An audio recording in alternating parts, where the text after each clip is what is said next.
షర్మిలమ్మ నిన్నటి వరకు తెలంగాణలో ఏం చేశారు? అక్కడ నుంచి ఇప్పుడు హఠాత్తుగా ఇటువైపు ఎందుకు వచ్చారు? తెలంగాణలో కాంగ్రెస్ ఉంది కదా, అక్కడ ఎందుకు చేయలేకపోయారు? అక్కడ నుంచి ఇక్కడికి ఉన్నటువంటి డెప్యుటేషన్ లాగా ఉన్నట్టు హఠాత్తుగా ఇక్కడికి రావడం ఎందుకు? ఎవరి ఇంట్రెస్ట్ ప్రొటెక్ట్ చేయడానికి? ఎందుకంటే ఈ రాష్ట్రంలో, ఆంధ్రప్రదేశ్ రాష్ట్రంలో గత ఎన్నికల్లో నోటాకు వచ్చిన ఓట్ల శాతం కంటే కాంగ్రెస్ పార్టీకి వచ్చిన ఓట్ల శాతం తక్కువ. నాకు తెలిసి 1.28% ఎంతో నోటా వస్తే 1.17% కాంగ్రెస్ పార్టీకి పోలయ్యాయి ఈ రాష్ట్రంలో, ఆంధ్రప్రదేశ్ రాష్ట్రంలో 19 ఎన్నికలు. మరి ఆ పార్టీ తరఫున వచ్చి రాహుల్ గాంధీ గారిని ప్రధాని చేయాలనే లక్ష్యంతో ఆ పార్టీకి వచ్చి ఇక్కడొచ్చి ఆమె చేయగలిగిందేమో. చేయడానికి అవకాశం ఉండేది తెలంగాణలో ఉంది. ఎందుకంటే మొన్నటి ఎన్నికల్లో 63 సీట్లే వాళ్ళకి వచ్చింది. అత్యవసర దీంతో బయట ఉన్నారు. రాజశేఖర రెడ్డి గారికి అక్కడ కూడా బాగా పేరు ఉంది. ఆ రాజశేఖర రెడ్డి గారి పేరు కాంగ్రెస్ నాయకులు కూడా అక్కడ యథేచ్ఛగా వాడుకున్నారు మన ఎన్నికల్లో.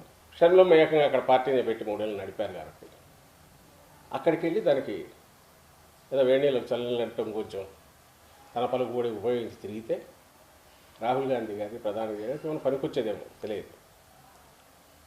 కానీ ఇక్కడ వచ్చి ఏం చేస్తారు? మరి ఎందుకు వచ్చారు?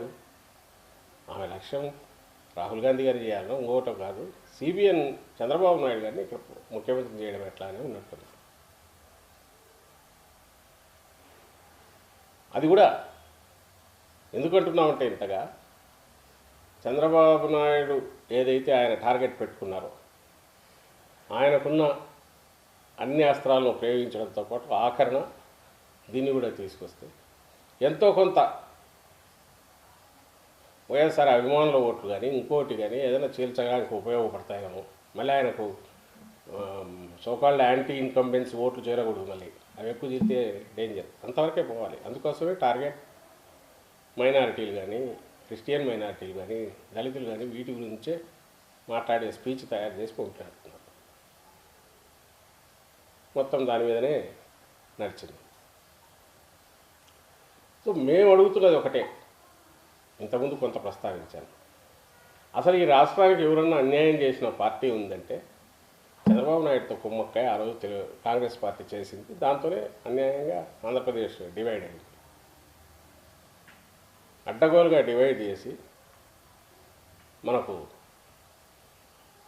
ఇటువైపు అవశేష ఆంధ్రప్రదేశ్ అనేది చిన్న ముక్క మనకు ఇచ్చేసి పంపించారు. వితౌట్ డ్యూ జరగాల్సినవన్నీ ఇవ్వాల్సినవి మన హక్కులు ప్రొటెక్ట్ చేయకుండా, స్పెషల్ స్టేటస్ లాంటిది చట్టంలో చేర్చకుండా. ఈరోజు ఏమి అడుగుతున్నారు? స్పెషల్ స్టేటస్ గురించి ఎవరు పోరాడారని. అసలు పోరాడాల్సిన అవసరం ఉంది? చీల్చిందే కాంగ్రెస్ పార్టీ. ఏ ప్లాట్ఫామ్ మీద మీరు నిలబడి, స్టేజ్ మీద మీరు నిలబడి మాట్లాడినారో, షర్మిలమ్మ మాట్లాడారు ఈరోజు అధ్యక్ష పదవి తీసుకుంటూ, ఆ పార్టీనే కదా మొత్తం అన్యాయం చేసింది. ఆ రోజు ఆ పార్టీ అక్కడ ఉన్నప్పుడు ఇదే చంద్రబాబు నాయుడు ఎండార్స్ చేశాక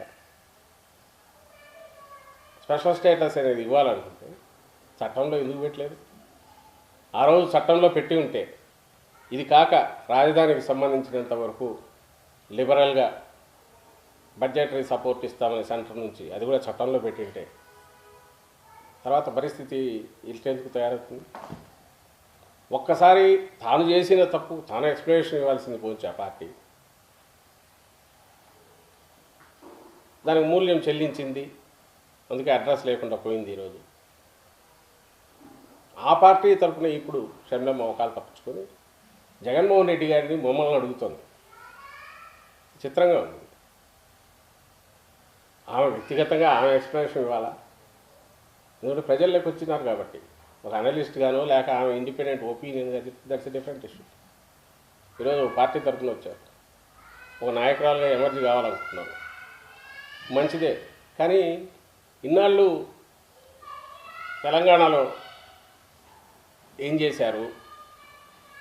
తెలంగాణకు సంబంధించినంత వరకు అక్కడ లాస్ట్లో కాంగ్రెస్ పార్టీ అసలు అక్నాలెడ్జ్ కూడా ఎందుకు చేయలేదు? దానికి ముందు ఇదే కాంగ్రెస్ పార్టీని అడ్డంగా మాట్లాడారు కదా. ఇదే షర్మిలమ్మ తెలంగాణలో తన తండ్రి పేరు కేసులో ఇది అక్రమంగా పెట్టారు, అక్రమ కేసులు బనాయించి పెట్టారని ఆ రోజు అన్నారు కదా. ఇంత అన్యాయం చేసిన పార్టీ అని అన్నారు కదా, మరి ఈరోజు అదంతా ఎట్లా మర్చిపోయారు? లేదు ఆఖరికి వచ్చినాక ఆమె ఏదో రియలైజేషన్ అనుకుంటే పోనీ ఆ కాంగ్రెస్ వాళ్ళు వచ్చి ఈమెను అడిగారా సపోర్ట్ ఇవ్వమని? లేదు ఈమె 119 స్థానాలకు పోటీ చేస్తారని మళ్ళీ ఎందుకు చేయలేదు?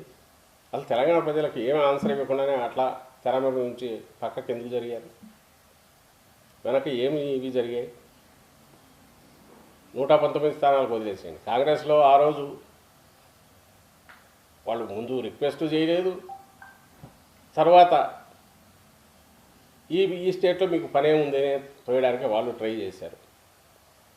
ఇక్కడ ముఖ్యమంత్రి, తెలంగాణలో ముఖ్యమంత్రి అయిన రేవంత్ రెడ్డి ఇక్కడ ఆమెకు అవకాశం లేదు పొమ్మంటే ఇక్కడి నుంచి ఆంధ్రప్రదేశ్ నేను ఉపయోగించుకుంటాను చంద్రబాబు తెచ్చుకున్నట్టు కనపడుతుంది. అక్కడి నుంచి ఇక్కడికి వచ్చిన తర్వాత ఈరోజు రావడమే ఈ 10 ఏళ్లలో ఏం జరిగింది అని క్వశ్చన్ వేయడంతో పాటు జగన్ రెడ్డి అనడం, నియంత అనడం, భాష ఇవన్నీ చూస్తుంటే నిజంగానే ఆశ్చర్యం వస్తుంది. ఇప్పుడు మళ్ళీ టు ది పాయింట్ దాని వరకు వస్తే స్పెషల్ స్టేటస్ గురించి ఆ రోజు తప్పు చేసిన కాంగ్రెస్ పార్టీ, మా పార్టీ వరకు, జగన్మోహన్ రెడ్డి గారి వరకు ఆ రోజు కానీ ఈ రోజు కానీ ఎప్పుడు దానికి కట్టుబడి ఉన్నామని చెప్తున్నాం.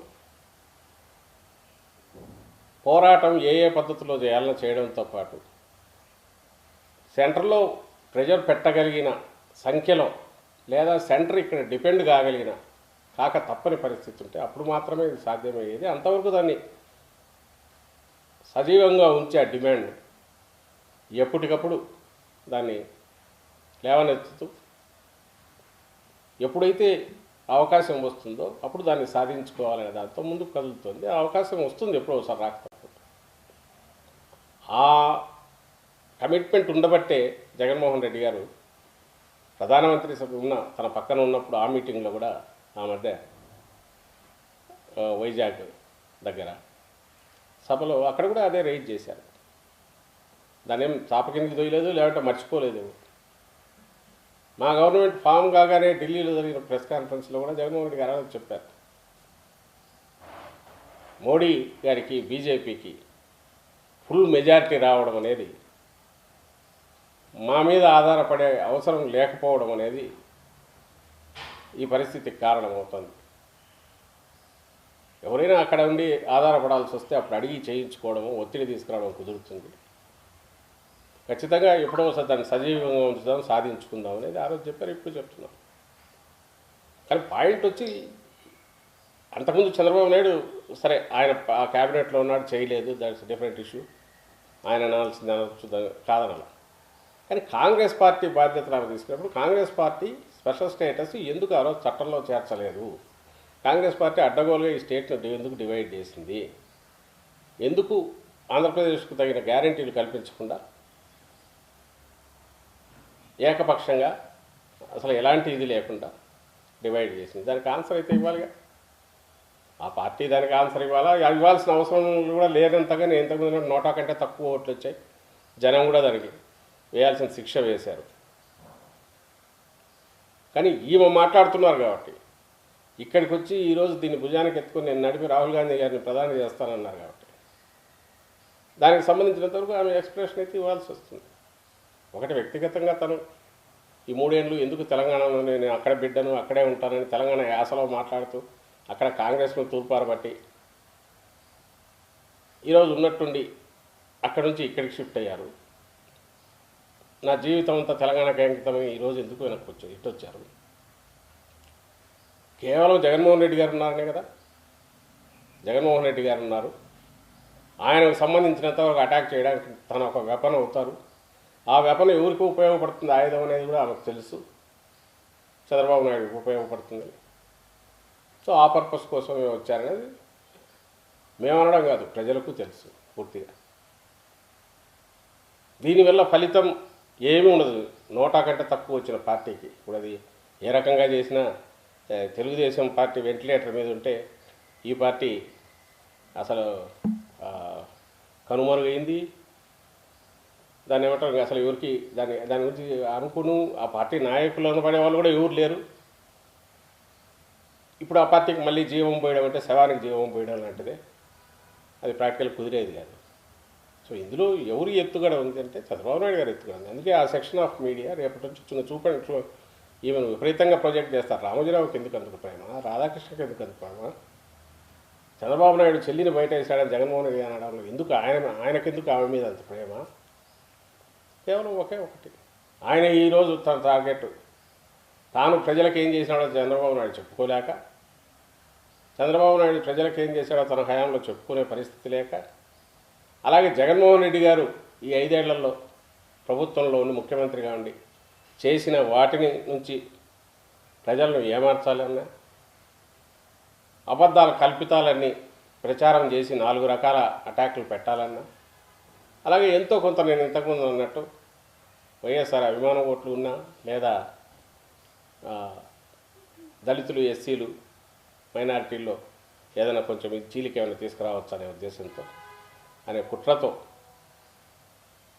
చేసిన పథకం ఒక భారీ కుట్రలో ఈమె ఒక వస్త్రమయ్యారు, ఈరోజు ఇక్కడికి వచ్చారనేది స్పష్టంగా కనపడుతుంది.